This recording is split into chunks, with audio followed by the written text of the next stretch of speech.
اللہ یقین والوں کے لیے یہ راستے بناتا ہے۔ وہ جانتے ہو یقین والے کیسے ہوتے ہیں کہ جب ان کی دعائیں بھی ان کے مخالف ہو جائیں وہ تب بھی اللہ سے مانگنا نہیں چھوڑتے۔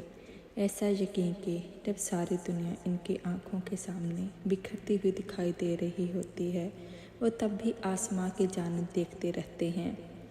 ہمیں پتہ ہے تو ہمیں تھام لے گا، تو پھر بتاؤ، پھر کیا تم اپنا یقین رکھتے ہو اس پر کہ اپنے منصوبوں کو اس کے منصوبوں کے لیے ترک کر دو؟ تم تو فوراً ڈر جاتے ہو اور پھر زور زور سے کہنے لگتے ہو اللہ نے میری دعائیں نہیں سنی ہیں۔ بھول گئے ہو؟ اللہ تعالیٰ فرماتے ہیں کہ تم کیا سمجھتے ہو تم کہو گے میں ایمان لایا اور پھر تم آزمائے نہ جاؤ گے؟ جان ماننی پڑتی ہے تب جا کے اللہ ملتا ہے، یقین کی کڑی آزمائش کاٹنی پڑتی ہے پھر جا کے معجزے ہوتے ہیں۔ تو پھر یقین رکھو، ایسا یقین کہ اگر اللہ تمہیں دائیں جانب چلنے کا کہہ دے تو تم چل دو، یہ جانتے ہوئے بھی کہ تمہاری چاہ بائیں جانب ہے۔ پھر دیکھو کیسے وہ بائیں کو دائیں طرف لے آتا ہے اور تمہیں اس راستے سے اپنے قدرتیں دکھاتا ہے جہاں سے تمہیں کچھ بھی ملنے کا تصور نہ تھا۔ اسباب نہ ہوں تب بھی اللہ پر یقین ہو، یہی تو اصل ایمان ہے۔ اللہ تعالیٰ اپنے بندے کا جہاں توکل دیکھتا ہے وہاں اس کے ایمان کو بھی پرکھتا ہے۔ وہ تمام دروازے بند کر کر ایک خوبصورت دروازہ نکالتا ہے، وہ بات ناممکنات پر لا کر اپنے بندے کے لیے ایمان کی بدولت اس کو نوازتا ہے تاکہ اپنے مومن بندے کو ہمیشہ کے لیے بتا سکے کہ تمہارا رب ہی تمہارے لیے کافی ہے، تمہیں دنیا کی فکر کرنے کی ضرورت نہیں کیونکہ تمہارے لیے تو جنت تیار کی گئی ہے۔ جہاں وہ یقین کی آزمائش لیتا ہے وہاں آزمائش پر پورے اترنے والوں کے لیے معجزات بھی تیار رکھتا ہے اور فرماتا ہے چنانچہ کوئی شخص نہیں جانتا ان کے لیے ان کی آنکھوں کی ٹھنڈک میں سے کیا چھپا کر رکھا ہے اس عمل کے بدلے کہ جو وہ کرتے تھے۔ ان قریب اللہ کی رحمت کا ٹھاٹھے مارتا سمندر تمہاری زندگی میں داخل ہوگا جو تمہاری اٹھائی گئی ایک ایک تکلیف کو ایسے دھو ڈالے گا کہ کوئی نشان بھی باقی نہ رہے گا۔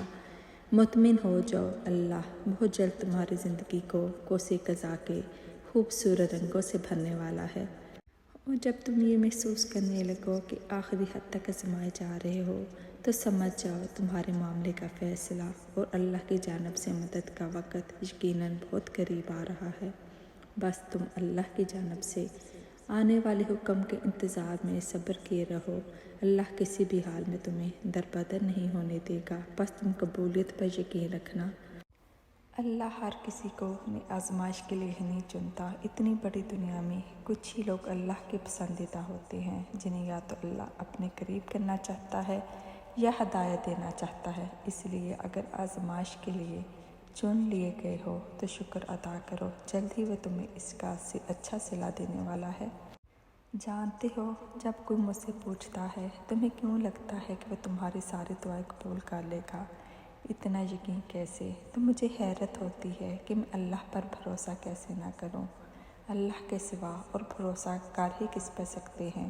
کوئی اور تو بعد میں آتا ہے، میں تو خود اپنی ذات پر اتنا یقین نہیں کر سکتی جتنا میں اللہ پر کر سکتی ہوں۔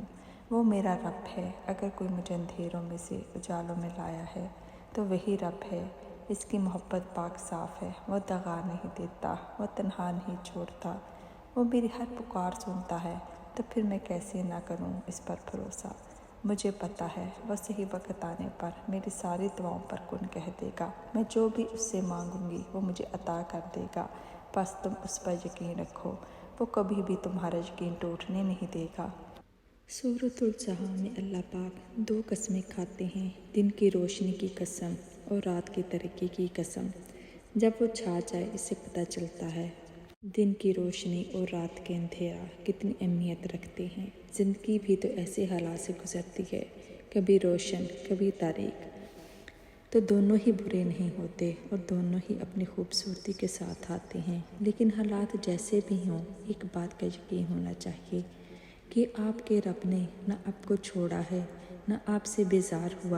جب ہم اس دنیا میں خسارے میں جا رہے ہوتے ہیں، دنیا منہ موڑے کھڑی ہوتی ہے، تب اللہ فرماتا ہے بے فکر رہو، تم سے 70 ماؤں سے زیادہ محبت کرتا ہوں، اور اللہ ہمیشہ ہمارے ساتھ ہے اور ہمیشہ تمہارے ساتھ رہے گا۔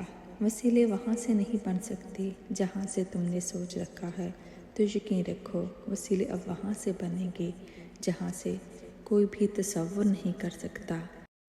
بس اس پر یقین رکھو، اس کو کبھی بھی ٹوٹنے نہ دینا۔